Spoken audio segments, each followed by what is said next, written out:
Olá, meus amigos, tudo bom com vocês? Hoje nós iremos tratar de um importante filósofo do século XVII e iniciozinho do século XVIII. Refiro-me a Gottfried Wilhelm Leibniz. E eu deixei para facilitar o estudo um texto, um artigo de minha autoria nos meus blogs Ser Escritor e Comportamento Crítico, que você poderá encontrar e ler para ampliar o conhecimento em relação às coisas que nós discutiremos aqui hoje neste vídeo. O link você encontra no meu site, que você já sabe que é o www.doutorsilvério.com. Bem, vamos lá. Sim, e façam, por favor, a inscrição no canal do YouTube, para que possamos prosseguir com esse trabalho. Bem, Leibniz nasceu em Leipzig em 1646 e veio a falecer em Hannover em 1716. A sua vida, é interessante nós frisarmos que seu pai faleceu quando ele era muito novo ainda, aos 6 anos de idade. Seu pai era professor de filosofia moral e tinha uma vastíssima biblioteca com os clássicos. E o Leibniz, desde criança, se mostrou um autodidata. Ele entrou na biblioteca do pai e começou a aprender por conta própria. E também ele foi cada vez mais comprovando ser um polímata. O que é um polímata? É aquele indivíduo que ele consegue se dar bem nos mais diversos e distintos ramos do saber. Ele tem facilidade de aprender e atuar com êxito nas mais diversas atividades. Vejam que o Leibniz, já adulto, ele vai ser físico, matemático, faz poesia, ele é filósofo, ele constrói coisas, ele construiu uma calculadora, ele tem inúmeras atividades profissionais e as desempenha todas com perfeição. Daí ser um polímata. Ainda antes de completar 21 anos de idade, então com 20 anos de idade somente, ele conclui o seu doutorado em Direito, recebe o título de doutor em Direito e recebe também um convite para lecionar na universidade. Seguir carreira acadêmica, vida acadêmica como professor, pesquisador, mas ele recusa tudo isso.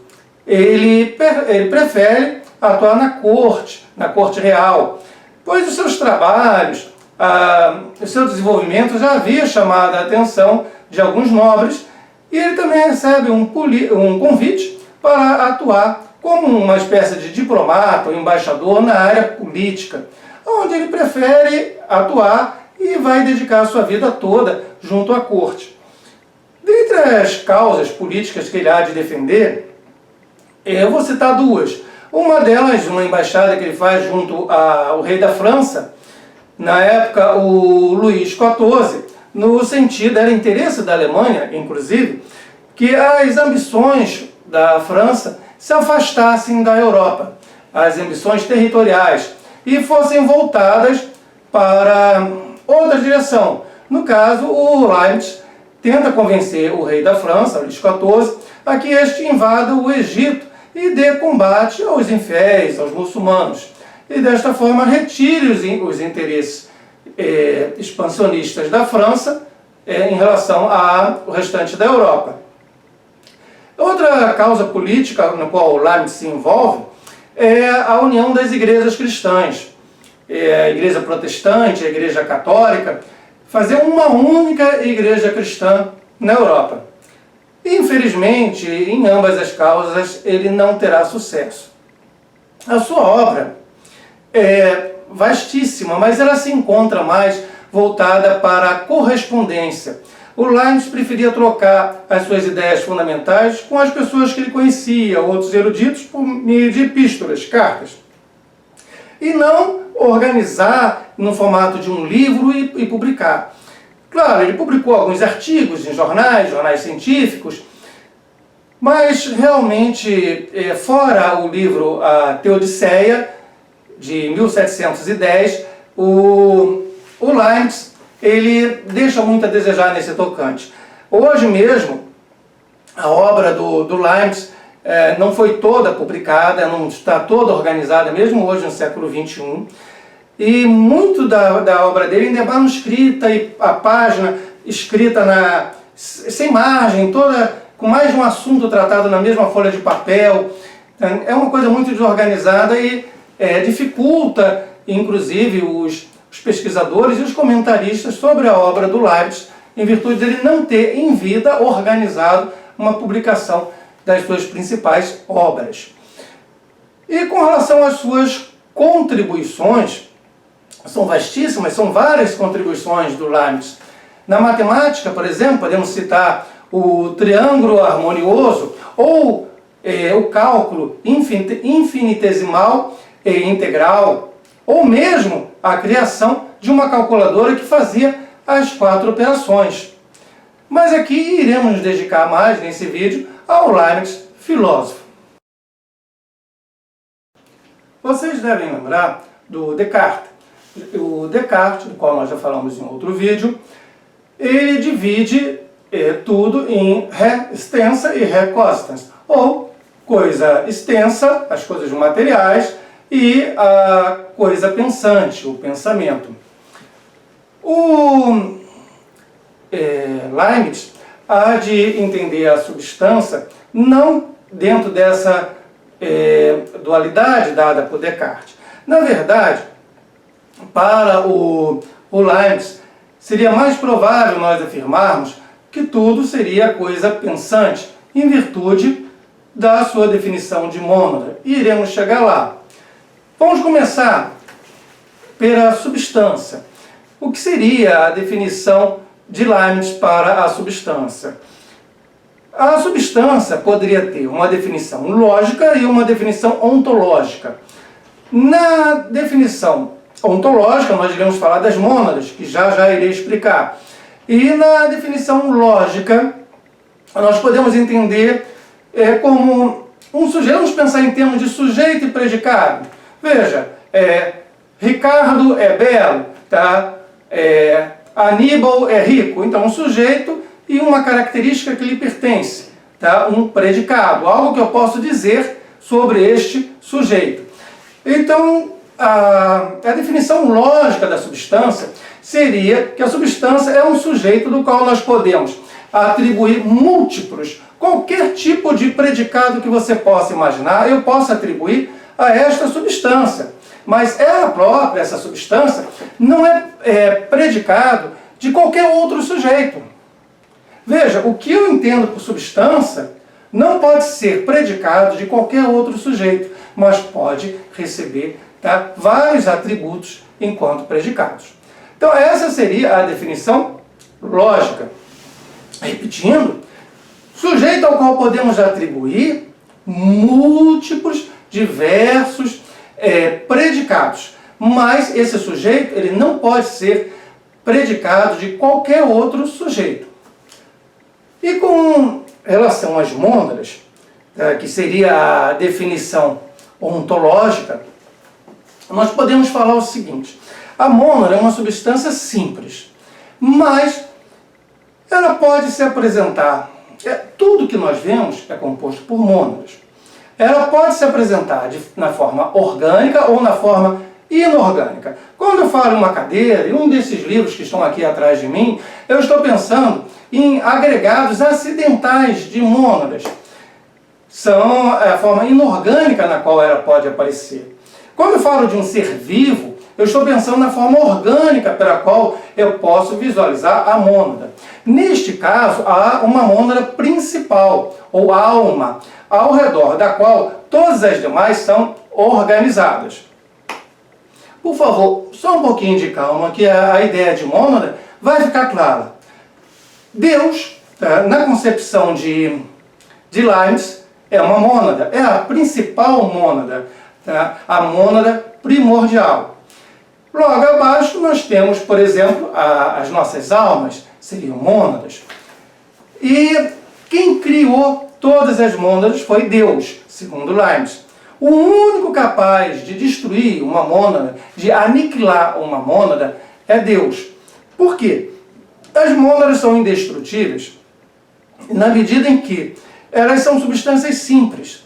Eu posso pegar um agregado de mônados e quebrar, dividir, mas na verdade eu só vou estar separando as mônadas e eu não tenho como destruir, porque eu não tenho como partir a mônada, que é a menor unidade possível. Em que consiste então essa mônada que foi criada por Deus quando da criação, quando Deus criou tudo, Ele criou todas as mônadas, e vai existir por toda a eternidade até a aniquilação, se Deus assim o desejar. Essa mônada ela há de consistir em força, em vida, em atividade, em potência para agir. Veja, na verdade as mônadas são múltiplas substâncias, são infinitas substâncias. O conceito, ele se aproxima um pouco daquela definição que nós temos. Eu vou pular um pouquinho para o cinema. Vocês lembram de Guerra nas Estrelas, da força do Jedi, tá? Que a força está em tudo. Tá? Só que veja, no caso desse filme, Guerra nas Estrelas, essa série, a força provém dos organismos viventes, os organismos vivos, aqueles que já viveram e aqueles que ainda vivem. No caso do Leibniz, essa vida está presente mesmo numa pedra, mesmo num ser que não tenha o que a gente possa caracterizar como vida, no sentido mais comum que por nós usado. Bem, então nós já sabemos que as mônadas são substâncias bem simples, que elas podem aparecer individualmente ou podem se juntar a várias e termos um agregado, tá, de mônadas. Então, trata-se de uma substância não composta, ela não tem nenhuma divisão interna, como o átomo, tá? Não se trata de um átomo, veja. O átomo, tal como ele foi proposto inicialmente na sua teoria, ele seria, que a ideia do átomo vem desde os gregos, né? Como a menor porção da matéria, chegando ali não teria mais como dividi-la. E segundo Leibniz, sempre que houver extensão, sempre que houver materialidade, você poderá dividir. Então não existiria o átomo, porque a matéria é divisível sempre. Enquanto houver matéria, eu tenho extensão. Enquanto houver extensão, eu posso dividir de novo. E a mônada, então, ela não é matéria. Ela não possui essa extensão. Ela é indivisível. Ela seria, na verdade, um elemento do pensamento. Então, veja, mônadas são diferentes de átomos, se bem que análogas. A ideia que nós temos de átomo, que o nosso corpo, que as coisas, tudo, na verdade, são compostas por micropartículas, esses átomos, na verdade, é muito semelhante à ideia do Leibniz para as mônadas. Só que as mônadas não são elementos físicos, e sim elementos de pensamento. Elas são indivisíveis. Tá? Enquanto que a ideia de átomo, por Leibniz, você pode dividir ao infinito, a mônada você não divide. E ela não é extensa, não tem materialidade, ela é imaterial. Ela também não tem janelas, uma expressão que ele usa, a mônada não tem janela. O que isso significa? Que uma mônada não se comunica com a outra. Não existe essa possibilidade de comunicação. É como se fossem vários espelhos, é uma outra metáfora que ele usa. Como se cada mônada fosse um espelho apontando para outra mônada que apontasse para outra mônada. Então reflete simultaneamente tudo que está ocorrendo ao seu redor, sem, no entanto, ter qualquer tipo de contato com isso. Estamos falando, veja bem, de um universo vivo, de um panvitalismo. Tudo ao nosso redor tem vida. Tudo ao nosso redor está vivo. São mônadas. E, veja bem, na mônada, como não há essa comunicação, está mesclado dentro dela o presente, o passado e o futuro. Aí quer dizer que eu posso conhecer o meu futuro? Não necessariamente. Veja, Deus pode, porque Deus consegue separar tudo, então Ele sabe o passado e o presente e o que vai acontecer. Para Deus, o futuro é o presente de hoje. Ele sabe o futuro como se fosse o presente. Para nós, não. Imagine quando você está no mar. Esse é um exemplo dado pelo Leibniz. Você está na praia, aí você escuta algumas ondas batendo, aquele barulho das ondas quebrando, várias ondas. Você não consegue discernir no seu ouvido a individualidade de cada onda, muito menos de cada gota d'água presente em cada onda. Você escuta o barulho de várias ondas quebrando porque o mar está revolto. E é isso que nós percebemos, a nossa alma percebe, em relação ao presente, passado e futuro. Nós percebemos tudo junto, tá? De uma única forma. Então nós não conseguimos distinguir e separar para saber o que vai nos acontecer no futuro próximo. Mas já temos a ideia, tá? Mesclada, integrada, de tudo que irá ocorrer com a nossa alma, que é uma mônada.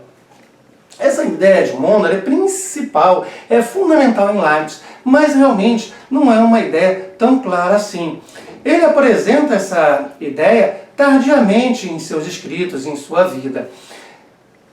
E resta a dúvida a como se relaciona a mônada com essa matéria. Veja bem, o Leibniz, se referindo a tudo que está à nossa volta, essa matéria, essa realidade, ele nos fala certa vez que é uma hipótese bem fundada. Isto tudo à nossa volta é uma hipótese bem fundada. Porque o que existe realmente é esse pensamento criador de Deus, composto por inumeráveis, infinitas mônadas. E a acrescentar também que, segundo Leibniz, não há o vazio, não há o vácuo, porque mesmo que nós possamos chamar de vazio ou de vácuo, seria composto por mônadas. Também importante, além da monadologia das mônadas, a ideia, também famosa em Leibniz, de que nós vivemos no melhor dos mundos possíveis. É uma ideia muito interessante e tem uma fundamentação lógica muito bem fundamentada em Leibniz. Veja, a ideia de Deus é fundamental, acho que já deu a perceber, na filosofia do Leibniz, que vamos até desenvolver melhor essa questão de Deus em Leibniz. Mas, vamos ver, ele vai entender Deus dentro do conceito cristão de Deus. Existem vários atributos que foram estudados durante séculos e séculos e são fornecidos ao Deus cristão. Um deles é ele ser sábio, a sabedoria, e o outro é a bondade, entre vários atributos que foram estudados e que foram aceitos pela tradição como pertencentes ao Deus cristão. Quando eu digo aceitos, que há vários estudos filosóficos, teológicos sobre o assunto, tá? Que chegam a tais conclusões. Mas vamos lá. Por que vivemos no melhor dos mundos possíveis? O Deus, ele poderia ter criado qualquer mundo dentre os mundos possíveis. Ou seja, não pode ser um mundo no qual haja uma contradição interna. Uma contradição pode eliminar a possibilidade de existência desse mundo. Ele não pode ser contraditório. Mas mesmo ele não sendo contraditório, existe uma possibilidade imensa de alternativas, de mundos que poderiam ser criados. Deus, no entanto, ele tem sabedoria para conhecer de uma só feita todos esses mundos que ele não criou, mas poderiam se criar, porque eles são possíveis, e tem essa sabedoria e tem também a bondade. Pela bondade, ele pode escolher qual desses mundos é o melhor possível.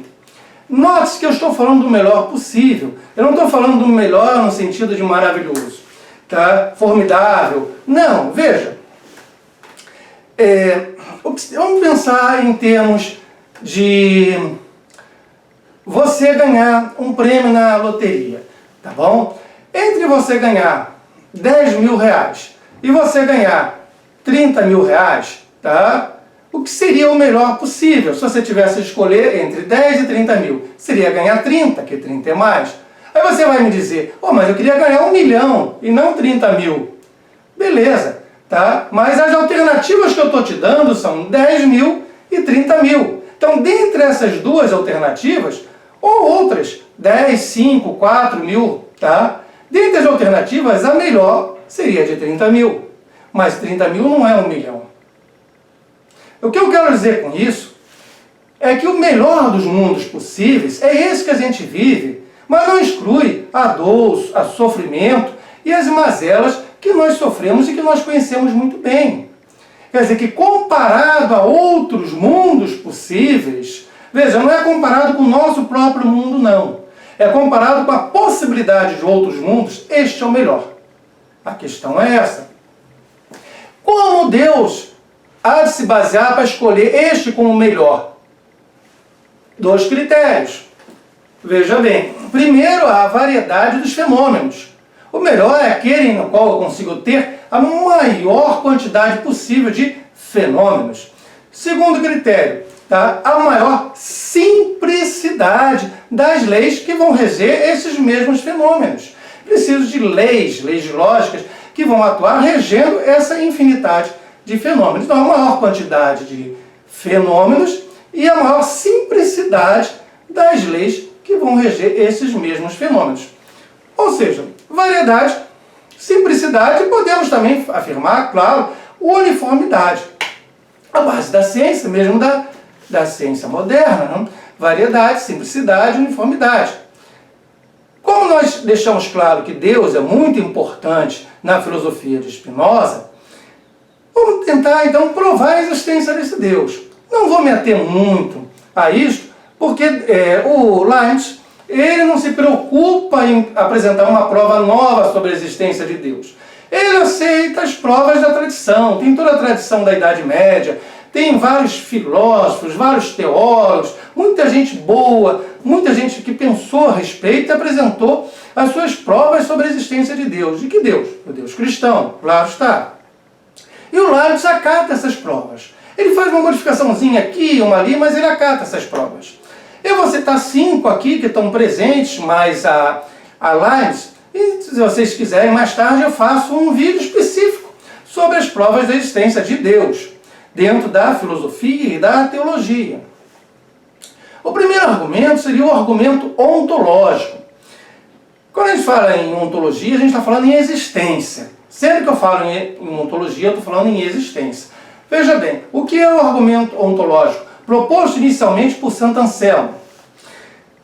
Eu posso pensar num ser perfeito, tá? Aí vem toda aquela definição de Deus. É boníssimo, é sapientíssimo, é perfeitíssimo. Dentro desse conceito, se Deus não existir, isso vai afetar a perfeição dele. Então, no conceito de um ser perfeito, caberia a existência desse ser, tá? Que eu possa imaginar a existência desse ser. Então, o argumento ontológico está em eu afirmar esse conceito de um Deus perfeito, boníssimo, sapientíssimo, e que esse ser obrigatoriamente tem de existir. O argumento cosmológico seria o segundo. Também tem outros nomes, como de razão suficiente. Ele, basicamente, vamos pensar em termos de causa. Tá? Uma coisa é causa da outra, numa sequência. Quer dizer, você que está aqui me escutando, você nasceu, então você nasceu, a causa foi o parto que a sua mãe teve. Mas antes disso, seus pais tiveram uma relação sexual, foi a causa de você ter sido fecundado. E antes disso, entendeu? Os pais, os seus pais e por aí vai. Tá? Ou seja, tudo tem uma causa. Se a gente for pensar no planeta Terra que existe hoje, você pode regredir, tá, aos primórdios da formação do nosso planeta, do nosso sistema solar ou até do universo. Mas aonde isso vai parar? Em algum momento tem de haver a causa das causas. Tem de haver aquela causa que deu origem a tudo mais. Hoje, modernamente, se fala no Big Bang, na física, que teria dado origem a todo o universo, a todo o cosmos. Em filosofia, esse argumento cosmológico, ou da razão suficiente, significa que eu sempre tenho que ter a causa da causa até ter a causa inicial. E essa causa inicial é Deus. Tá? Seria o segundo argumento para provar a existência de Deus, que precisa ter uma causa lá no comecinho que é geradora de todas as outras. O terceiro argumento seria o das verdades eternas. O que são as verdades eternas? São aquelas que não dependem da experiência, não dependem do que eu venho aprender me locomovendo pelo mundo. Elas são verdades quer eu exista, quer não. O que é isso? 2 mais 2 é 4. E vai continuar sendo 4. Se morrer todo mundo aqui no planeta Terra, 2 mais 2 continua sendo 4. Então, as verdades que você aprende na matemática, na álgebra, na geometria, na lógica, essas verdades, elas independem de nós, seres humanos. Elas são verdadeiras aqui no nosso planetinha Terra, mas serão verdadeiras também do outro lado do universo. Então, essas verdades são eternas e são imutáveis. Segundo o argumento filosófico e teológico, para que essas verdades sejam mantidas, elas teriam de ser pensadas. E a mente desse pensador, este que pensa essas verdades eternas, tem de ser Deus. Então, Deus existe conjuntamente com as verdades eternas, que são as verdades da matemática e da lógica. Se existem verdades imutáveis, é porque existe um ser, uma criatura imutável, que é Deus. O quarto desenvolvimento, o quarto argumento, muito presente na maçonaria, inclusive, na maçonaria se fala no grande arquiteto do universo, o Gobi. Qual argumento é esse? É que se o universo existe, se ele foi construído, alguém o construiu. Houve a necessidade de um design, de um projetista, de um arquiteto, de uma inteligência por trás desta grande harmonia que você vê que é o Sol, que é a Lua, que é a Terra, tudo funcionando bem ajustado, bem perfeito, maravilhosamente bem, harmonicamente bem. Então, esta harmonia, houve necessidade de um design, um projetista, um arquiteto. O Leibniz há de acrescentar também a harmonia pré-estabelecida. O que seria essa harmonia pré-estabelecida do Leibniz? Vamos aproveitar para explicar isso, que é outra coisa fundamental em Leibniz. Pensemos, você tem a divisão do Descartes entre coisa extensa e coisa pensante. E eu passo a ter 3 possibilidades para administrar como que a minha alma vai controlar o meu corpo, como que o meu corpo vai se relacionar com a minha alma. A primeira é a vulgar, ou seja, o meu corpo você controla a minha alma controla o meu corpo, eu penso em mover o braço, eu movo o braço. Mas, na verdade, essa explicação mais vulgar não leva em conta a dificuldade que o pensamento é completamente diferente da coisa material. Como é que pode uma coisa imaterial atuar sobre uma coisa material e vice-versa? Então, cria-se dificuldade que faz com que o Leibniz descarte essa possibilidade.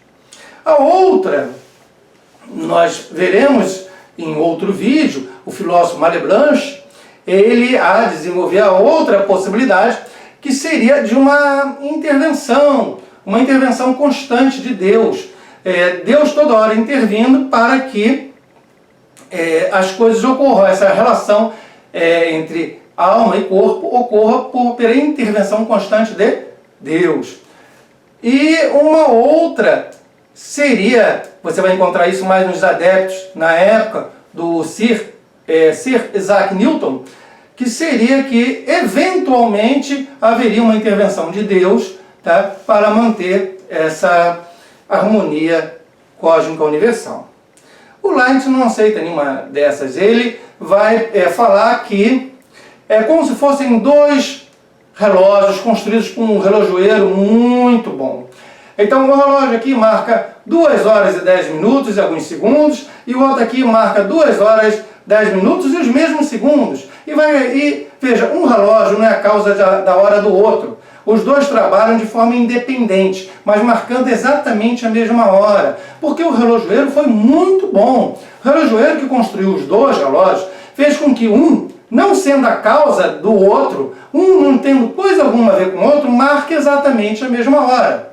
Então, essa é a ideia da harmonia pré-estabelecida do Leibniz, entre o corpo e a alma, entre os vários corpos existentes. Então, essa estaria dentro do quarto argumento, que é o argumento do projetista, tá, do arquiteto, dessa harmonia, acrescentando Leibniz, a harmonia pré-estabelecida, faz pressupor que a existência de um Deus. E o quinto argumento, que provavelmente é o argumento que o Leibniz mais gosta, na verdade é uma contribuição, um acréscimo ao primeiro argumento. Lembra do argumento ontológico? Eu pensar no conceito de um Deus perfeitíssimo, boníssimo, que esse ser tem de existir a partir do conceito? Então esse é o argumento ontológico. E o quinto é uma variação, porque veja, ele se baseia na lógica modal. Eu vou pegar, em cima desse argumento ontológico, e vou fazer o seguinte raciocínio. Se o ser necessário, número 1, vamos dividir em 5 pontos, tá? Número 1, se o ser necessário, ele não é possível, então nenhuma existência existe. Nada do que está à sua volta, inclusive eu e você, existe. Se o ser necessário não é possível, então nenhuma existência é possível. Primeiro ponto. Segundo ponto, se o ser necessário é possível, então então ele existe, tá? Se ser necessário, se ele é possível, ele existe, tá? Esse é o segundo ponto. Vamos ao terceiro.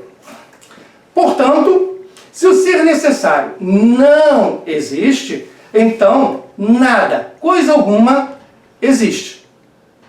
Estão me acompanhando? Por favor. O quarto, então. Mas alguma coisa existe, é só a gente olhar à volta. Alguma coisa existe, correto?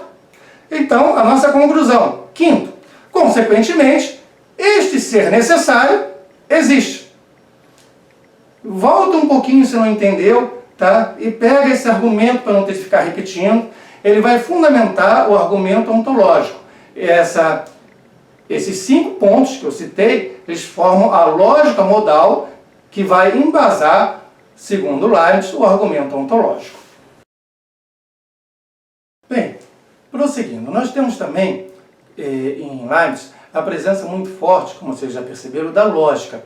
Então vamos colocar alguns princípios lógicos que o Leibniz utiliza no decorrer da sua obra. E citarei 9 princípios.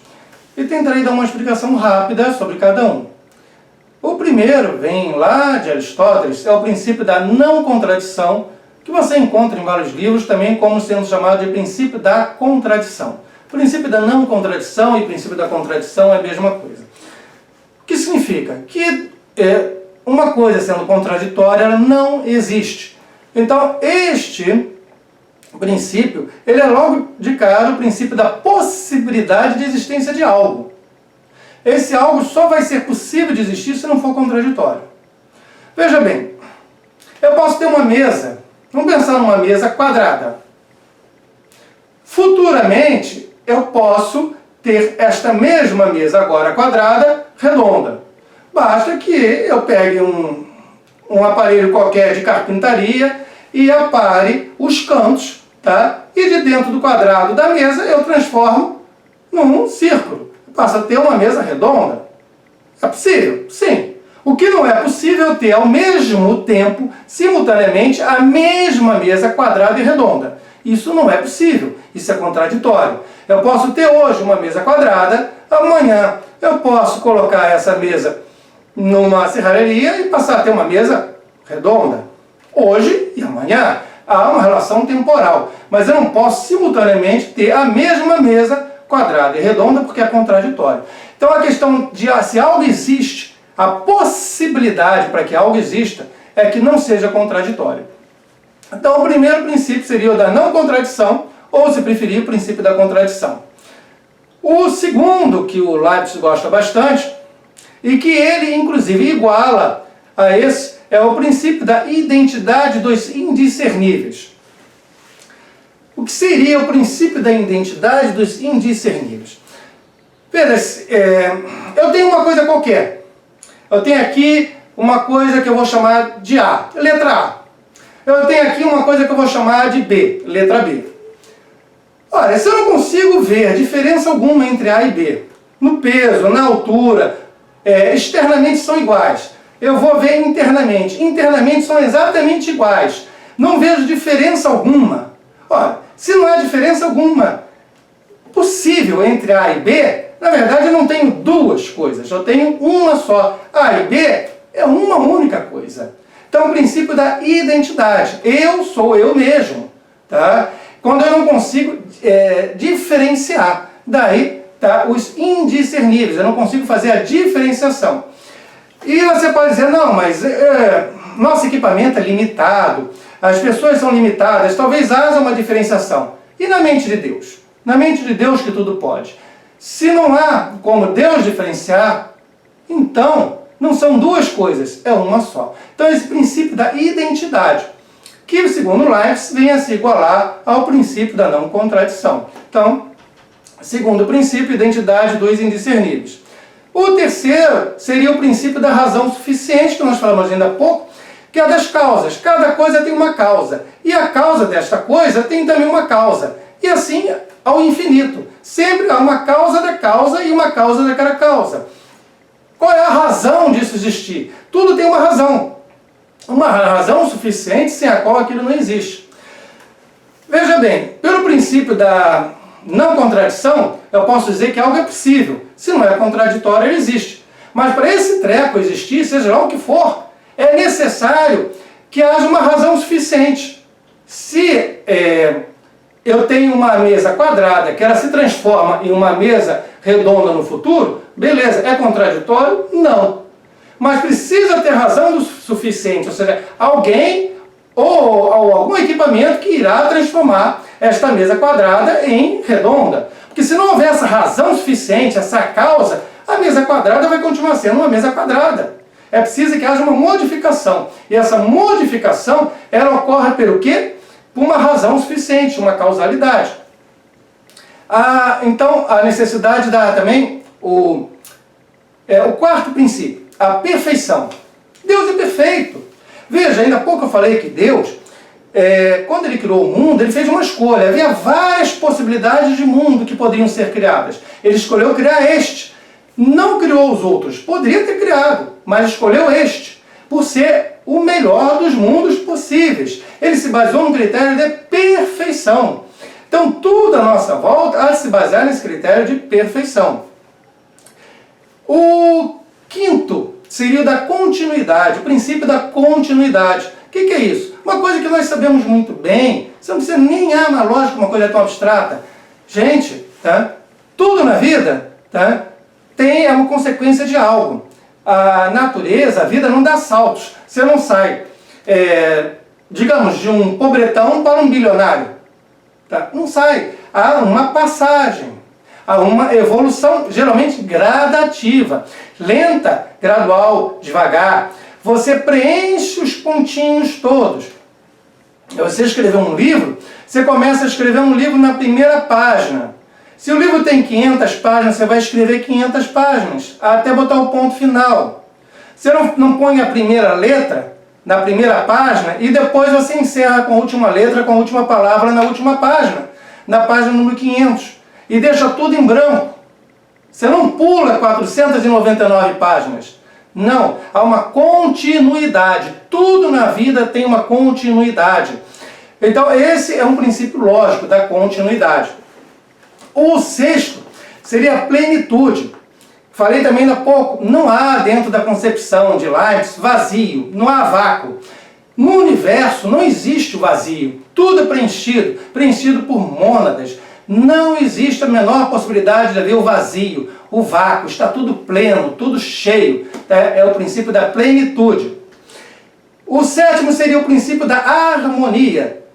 Veja que eu falei ainda há pouco na harmonia pré-estabelecida, o bom relojoeiro, Deus, que criou 2 relógios que funcionam marcando exatamente a mesma hora, ao mesmo tempo, sem um atrasar, sem o outro adiantar, sem um relógio interferir no outro. Então essa harmonia está presente em todo o universo, está presente em tudo que a gente faz, está presente em todo o cosmos. A harmonia pré-estabelecida, a harmonia faz parte essencial do sistema de Leibniz. O oitavo seria a universalidade. Veja, estamos o tempo todo falando o quê? Argumento ontológico, princípios lógicos. Nós estamos falando em algo universal. Eu não estou falando em particular. Eu estou falando em algo que vale para tudo e para todos. É a universalidade.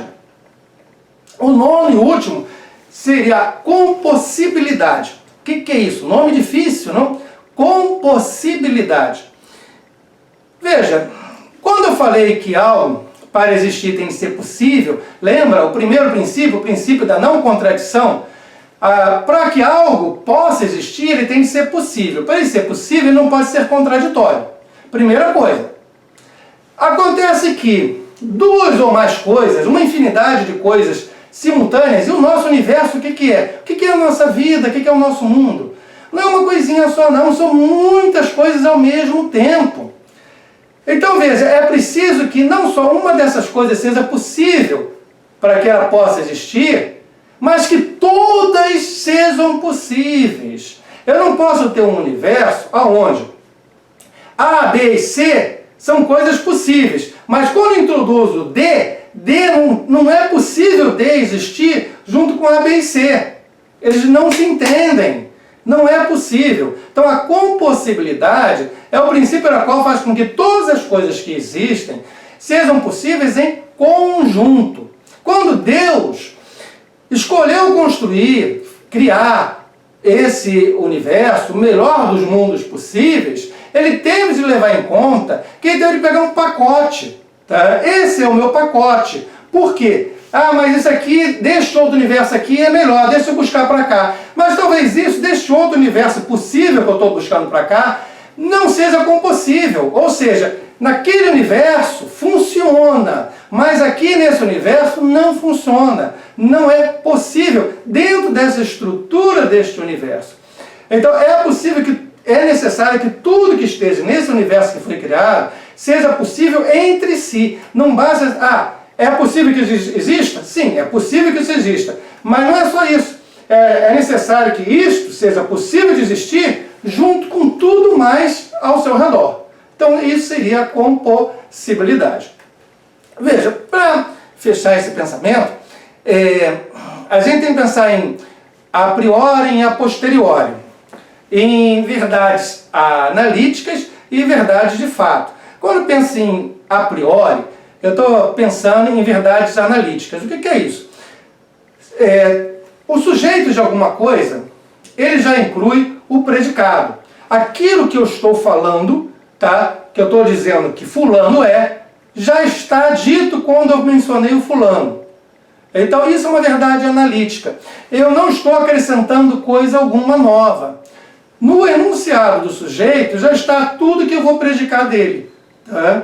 Então essa é uma verdade analítica, uma verdade a priori, uma verdade lógica. O a posteriori é aquilo que eu desconheço. Numa verdade a posteriori, o que ocorre? Eu necessito da experiência. Eu necessito saber o que vai acontecer posteriormente.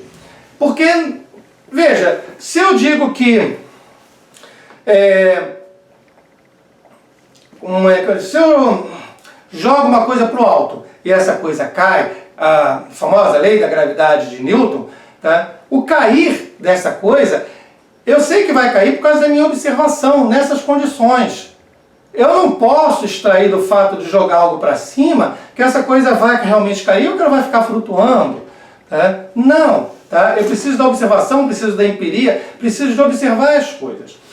As verdades, dentro do princípio da não contradição, elas são, todas elas, obtidas na hora. Olha, não é contraditório, então é possível. Perfeito, tá bom. Mas todas as verdades baseadas na razão suficiente, elas requerem uma causa, que por sua vez vai requerer uma outra causa e uma outra causa.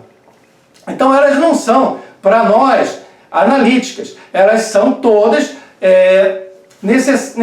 todas elas necessitam da comprovação pela experiência, para saber qual a causa da causa. Ou seja, se você nasceu, se você está aqui hoje me escutando, porque seus pais ficaram juntos, porque seus avós ficaram juntos, porque seus bisavós ficaram juntos, seus tataravós ficaram juntos. Agora, como é que eu iria saber antes, tá, lá dos seus tataravós, que ia gerar você hoje? Olha quantas variáveis são possíveis. Tanta coisa é contingente, ou seja, poderia acontecer, mas poderia não acontecer. Então, lá na época dos seus tataravós, eu não poderia afirmar que você estaria hoje aqui vivo falando comigo, me escutando, tá? Não teria como. Aonde está a originalidade do Leibniz? Ele coloca que isto ocorre nas nossas mentes porque a nossa capacidade é limitada. Mas na mente de Deus, que tudo sabe, que não tem limites, então, para Deus, na época dos seus tataravós, ele saberia que hoje você estaria aqui vendo esse vídeo. Porque esta sequência causal, para Deus, passa a ser necessária. Ele passa a ver o que seria esse a posteriori como sendo uma verdade analítica. Então, na mente de Deus, qualquer verdade, se ela é verdade, ela é analítica. Tá? Ela é uma conclusão lógica. Por quê? Ele sabe todas as causas envolvidas. Não quer dizer que não haja liberdade. Quer dizer que ele simplesmente tem o conhecimento de todas as causas possíveis. Logo, na época dos seus tataravós, Deus já sabia que você estaria hoje aqui me escutando. Bem, meus amigos, prosseguindo. Vamos falar sobre uma coisa que eu gosto muito, que é a liberdade. A liberdade, em Leibniz, ela está presente dentro da teoria de Leibniz. Mas os seus críticos, eles apresentam uma aporia, uma dificuldade, que é a seguinte: Deus é infalível. Claro, Deus não pode falhar. E Deus, lembra-se que ainda há pouco, ele fez a escolha.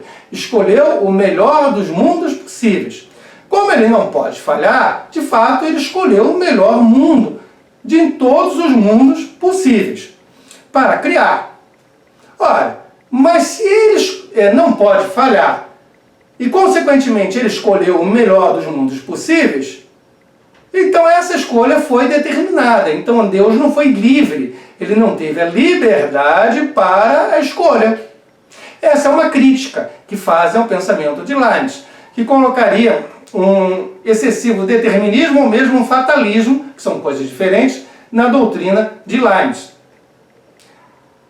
Na doutrina do Spinoza, por exemplo, nós temos um rigoroso determinismo.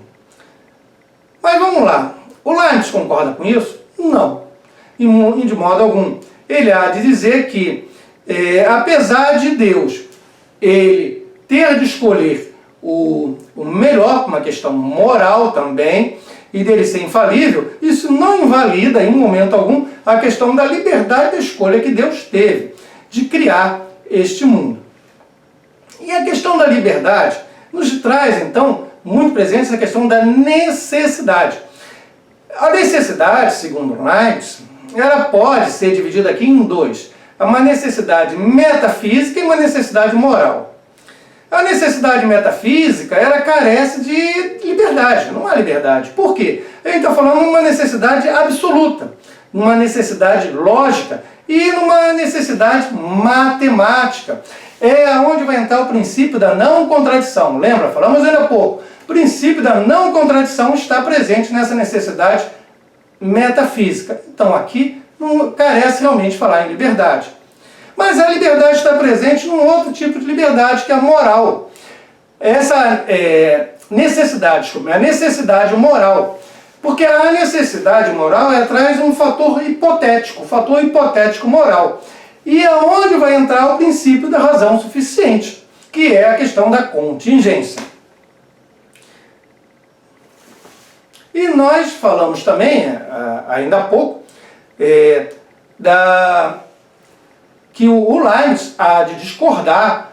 Lembre-se que a gente falou que o Leibniz há de discordar em relação à mente e corpo, tanto que há uma mútua interferência do corpo e da mente, são coisas que não se relacionam, o corpo não interfere em outros corpos, e nem a mente interfere no corpo, um não interfere no outro. O Leibniz há de discordar do ocasionalismo, presente lá no Malebranche, e há de discordar também do intervencionismo, como eu falei ainda há pouco, defendido pelos discípulos do Isaac Newton. E há de propor, então, uma harmonia pré-estabelecida, algo essencial no pensamento de Leibniz.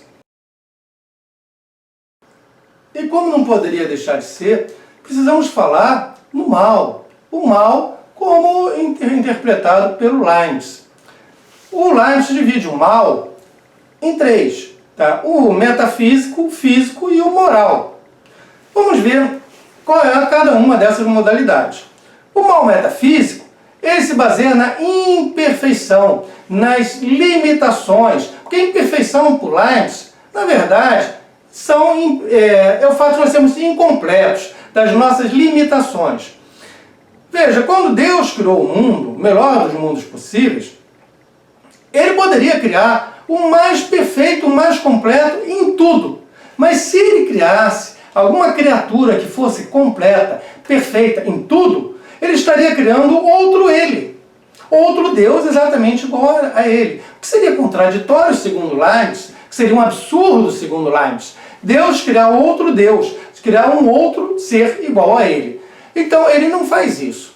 Ele cria criaturas que são incompletas. A imperfeição vem da incompletude, vem das nossas limitações. O que seria lógico, uma vez que Deus não poderia criar outros exatamente igual a eles, que seriam outras criaturas tão completas, tão perfeitas quanto Ele. Então, o mal metafísico vem das nossas limitações. O mal físico é aquela dor, sofrimento, tá? Os males físicos. E o mal moral é o pecado. Claro está. Aí você me diga, se nós vivemos no melhor dos mundos possíveis, por que então o mal físico e o mal moral? Segundo Leibniz, se eu não tivesse a dor, o sofrimento e os males físicos, e por favor, pensa um pouquinho e me diga se isso não é verdade. Se você não conhecesse a dor, se algum dia você não tivesse passado dificuldades na sua vida, algum tipo de sofrimento, como é que você iria valorizar a saúde, o prazer? Aquilo que nós valorizamos, quando a gente diz, não, a saúde é o bem mais precioso que nós possuímos. Por quê? Porque todo mundo já teve uma experiência de estar doente. Então essa frase, a saúde é o bem mais precioso que nós já possuímos, ela se baseia no conhecimento que nós temos do seu oposto, que é a dor, que é o sofrimento, que é os males. Então, para a gente valorizar o bem físico, para a gente valorizar a saúde, para a gente valorizar o nosso prazer, o nosso bem-estar, é necessário conhecer também a dor e o sofrimento. E com relação ao mal moral. O mal moral, como falei, é o pecado. Agora, por que do pecado? Veja, como é que eu vou pensar em liberdade, gente? Se não houver o pecado, você tem que ter a escolha. Você escolhe entre o certo e o errado. E aí vai gerar o quê? A virtude. Se você escolhe o certo, você gera a virtude. Isso é bom, mas se baseia em quê? Na liberdade que você tem de escolha. É uma liberdade moral, vai gerar também o quê? A sua moralidade. Então, se você não pudesse pecar, se nós fôssemos autômatos, segundo o pensamento do Leibniz, se nós não pudéssemos pecar, que valor, pergunto eu, teria liberdade? Nenhum. Você não tem liberdade de escolha, você vai fazer isso, você vai fazer sempre o certo, vai fazer sempre o bom, sempre o correto. Então você não tem liberdade. Qual é a sua virtude? Nenhuma. Que virtude você tem se você vai fazer sempre isso? Você não pode fazer diferente? Tá? Qual a elevação moral que você vai ter? Nenhuma. Então, o pecado, ele tem, da mesma forma que o mal físico, um valor educativo muito grande para nós, criaturas incompletas. E, para encerrarmos, vamos pensar no momento atual. Qual a importância desse filósofo, o Leibniz? Claro, para a história, para a filosofia, é importantíssimo. Ele há de influenciar muita gente, contemporâneos a ele, posteriores a ele, sem sombra de dúvida. Mas, e hoje? Além da história e da filosofia? Olha, eu citei no começo do vídeo várias contribuições que o Leibniz deu para as matemáticas. Ele é usado até hoje, o cálculo. Se você for fazer engenharia, física, alguma disciplina que requeira o uso da matemática avançada, você vai estudar Leibniz, não tem como escapar disso. Tá? Você vai pegar o cálculo das integrais, infinitesimais, você vai estar lá com Leibniz. Na física, na ciência da computação, poxa, gente, só existe esse vídeo que você está me vendo por causa do Leibniz. Transformar a linguagem em linguagem computacional se baseia no 0, 1. Lembra? Você tem um pico de energia e você retira a energia. Então, 1 e 0. 1 e 0. Toda a linguagem de computadores é baseada num código binário. 1, 0. Quem inventou esse código binário? Leibniz. Foi ele que transformou todos os números em códigos binários, coisa que é usado hoje na computação. Você liga o computador, aparece a tela, é o Leibniz, é o código binário do Leibniz. Tá? Então a ciência de computação está presente. Bem, falamos na ciência da computação, falamos na física, o quanto que o Leibniz é importante, e no direito. O direito, lembre-se que Leibniz, antes de completar os seus 21 anos de idade, somente com 20, ele já tinha o seu doutorado em direito, grandes publicações, grandes obras na área de direito.